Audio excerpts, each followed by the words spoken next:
भाजपा जो है वो सब घोटालेबाजों को अपने में शामिल कर रही है और सबको टिकट दे रही है। अरविंद केजरीवाल पाक चेहरे हैं, साफ चेहरे हैं, उनको भाजपा अंदर करने की कोशिश कर रही है और लगता है कि मोदी जी बहुत मजबूत चेहरा और विपक्ष में कोई भी नहीं है। नहीं विपक्ष में भी नहीं, लोगों के हाथ में यार, चेहरा तो लोगों के हाथ में, मोदी क्या करेगा उसको। तो हमारे साथ कुछ साथी है जो लाडवा क्षेत्र से है, कुरुक्षेत्र लोकसभा से है। हम उनसे जानने की कोशिश करेंगे कि वो आगामी चुनाव में, लोकसभा चुनाव 25 मई को मतदान होना है कुरुक्षेत्र से, तो वो कुरुक्षेत्र की सीट पर किसको इस गद्दी पर बैठाने की कोशिश करेंगे और क्या क्या चाहेंगे कि सरकार में क्या बदलाव आए या जो सरकार चल रही है उससे कितना खुश है। तो हम लोगों से जानने की कोशिश करते हैं। आम पार्टी ना। आप पार्टी को? हाँ आप पार्टी से सुशील कुमार गुप्ता जी सर है, हाँ। तो आप सुशील कुमार गुप्ता जी के साथ हैं। हाँ क्या आपने क्या देखा, आप अगर क्या चाहते हैं सुशील गुप्ता जी से क्या आम बदलाव आएंगे? बदलाव चाह बस, बदल जानी चाहिए सरकार। 5 साल बाद ही बदलनी चाहिए तो 10 होएगे। अग्गा इसनू देखेंगे, उसके बाद गलत होगा तो दूसरा बदल देंगे बस। तो सुशील गुप्ता जी के काम से वो राज्यसभा के मेंबर रह चुके हैं और यहीं से वो बिलोंग करते हैं, यहीं से उनका परिवार है, यहाँ से उनका। तो आप उन पे कितना भरोसा जताते हो कि आप उनसे चाहते हो वो काम करे आपके जब बनेगा तभी पता लगेगा ना, अभी तो हमने उसको देखा नहीं है, पर हम बदलाव चाहते हैं। बदलाव चाहते हैं। तो आप चाह रहे हो कि आप इंडिया गठबंधन के साथ जाओ और सुशील गुप्ता जी के साथ जाओ। तो भाजपा भी है और बार बार मैं हमने लोगों से बात की है तो लोग कह रहे हैं कि नवीन जिंदल जी तो कांग्रेस में ही थे, उन्होंने कांग्रेस से 1 महीने पहले ही पार्टी बदला है। तो जो आदमी भाजपा में जो पहले से काम कर रहा है उनको सीट ना देकर आप कांग्रेस से किसी को उठाते हो और उनको सीट देते हो, तो आप फिर कैसे भाजपा का कह सकते हो? हम तो भाई कांग्रेस को देंगे वोट, जो मर्जी जो कैंडिडेट, हम लोग से कोई मतलब नहीं है। ठीक है, जिसने मर्जी भेज दो कांग्रेस ही उसको वोट मिलेगी। ठीक तो है, कांग्रेस और इंडिया गठबंधन का अलायंस है तो उसके तरफ से सुशील गुप्ता जी सर है, तो सुशील गुप्ता जी सर उसको वोट देंगे, किनको दोगे? सुशील गुप्ता को। तो उनसे मतलब क्या उम्मीदें हैं आपको? उम्मीद है, चलो ये भी देख ली, उसको भी देखेंगे क्या काम कराओ। तो भाजपा से नाखुश क्यों? मतलब भाजपा ने ऐसा क्या किया 10 साल में जो आप काम ही नहीं, गरीब आदमी क्या काम है, कागज नहीं पूरे 10 साल में। नाश कर दिया जनता, जनता नाश कर दिया, बेरोजगारी कर दी, बच्चा नौकरी नहीं मिली बिल्कुल भी। चलो अब नौकरी नहीं मिली और क्या समस्या है? जैसे कि एक महंगाई महंगाई बढ़ रही है। महंगाई तो ज्यादा। आपको लगता है अगर इंडिया अलायंस आती है तो आपके लिए कुछ काम हो पाएगा यहाँ पे कुरुक्षेत्र में, कुछ चीजें बदलाव बदलेंगी या सेंटर में कुछ देखो बदलेगा? जी, सरकार बदलेंगे बस। सरकार बदलेगी। हाँ, गई है सरकार, अनकारी गई, घमंड लग गई करने। जिम्मेदार वहाँ से मुंह बाटे में पड़े, इतने हमारे गोलियां लगी, ट्रैक्टर हमारे खड़े रहे मिलना। अब ले लो सो। तो एक चीज कहते हैं कि भाजपा जो है वो सब घोटालेबाजों को अपने में शामिल कर रही है और सबको टिकट देते जा रही है, चाहे वो महाराष्ट्र में हो, चाहे हमने यहाँ पे भी देख लिया, जम्मू कश्मीर में देखा हमने, बिहार झारखंड में देखा है हमने। तो नीतीश कुमार भी पाला बदलते रहते हैं, बिहार में अपना लेती है फिर उसको वो कर देती है। तो इस पे क्या कहना चाहते हो कि भाजपा क्या कर रही है, ऐसा मतलब क्यों ऐसे भाजपा अपने मन मर्जी करे ना, अपनी मन मर्जी है उसकी, तानाशाही हो रही हाँ, अपनी मर्जी से काम करे। है? केजरीवाल अंदर गए, अंदर गए। को अंदर कर दिया। हाँ, हाँ। केजरीवाल को अंदर किया, आप पार्टी से कई लोगों को अंदर किया, तो ये कुछ भी किसी पे कोई नहीं है। कोई प्रूफ नहीं मिला, वही अंदर कर गया, इलेक्शन पीछे छोड़ देंगे। चक्कर तो जो है, तो आपको लगता है कि बंदे साहब तो कुछ कराया नहीं। अरविंद केजरीवाल पाक चेहरे हैं, साफ चेहरे हैं, उनको भाजपा अंदर करने की कोशिश कर रही है और हाँ, कर दिया अंदर तो बेचारा, तो उसके पल्ला निकलिया तो नहीं, किसी बात में निकलिया कुछ, जबरदस्ती तानाशाही है इनकी। बीजेपी की वॉशिंग मशीन में चंदा केजरीवाल या कोई सब गया, नवीन जिंदल हो है क्या, साफ है क्या, बिल्कुल कोयला को टल्ला भी गया, सब गए।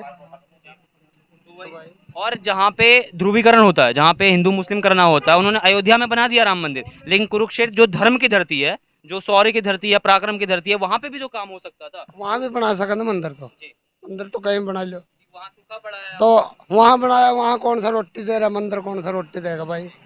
गरीबों का तो किसी ने नहीं दिया कुछ भी, जिम्मेदार थे तो फिर भी 6,000 दे रहा साल के, और जिन पर जमीन नहीं दिया उनते क्या दिया आज तक। हमारे तो राशन कार्ड भी जो से BPL कांग्रेस के राज में बने हुए थे, वह काट काट कर दोबारा बनाए, वोट ले लेंगे भाई, नहीं वोट। लोग कह रहे हैं कि मोदी बहुत मजबूत चेहरा है, तो आपको लगता है कि मोदी जी बहुत मजबूत चेहरा और विपक्ष में कोई भी नहीं है, ऐसा लगता है आपको? नहीं विपक्ष में की नहीं, लोगों के हाथ में यार, चेहरा तो लोगों के हाथ में, मोदी क्या करेगा उसमें, जब लोग वोट ही नहीं पाने, मोदी क्या करेगा उसमें। तो लोग चाहेंगे तो चेहरा बदल भी सकता है। बदलेंगे, जनता बदलेगी, पक्का बदलेगी, पक्का बदलेगी।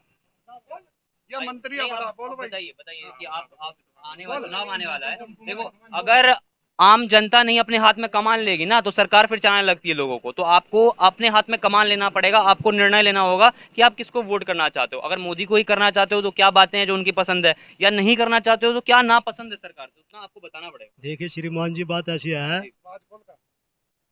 जब शुरू में मोदी साहब को वोट दी थी ना, गरीब लोगों ने ये सोच के दिया था भाई गरीब आदमी को ऊपर उठाएगा। मोदी साहब ने लोग ये नोटबंदी में गरीब आदमी का नाश होया, उसके बाद ये नोट बदली होया, फिर करेंसी बदली हुई, उसमें गरीब आदमी का नाश होया। और ये कहा भी हमने 600 रुपये सिलेंडर कर दिया। खाली सिलेंडर से क्या होगा, जो सिलेंडर पर पकने वाली चीजें हैं उनको तो देखो रेट क्या, तो वो जो सिर पदर का फिरेंगे, खाने वाली चीजों को रेट देखो ना। और ये 15-15 लाख रुपए के फ्री ये 0% के खाते खुलवाए थे, क्या आया इनमें 10 साल में।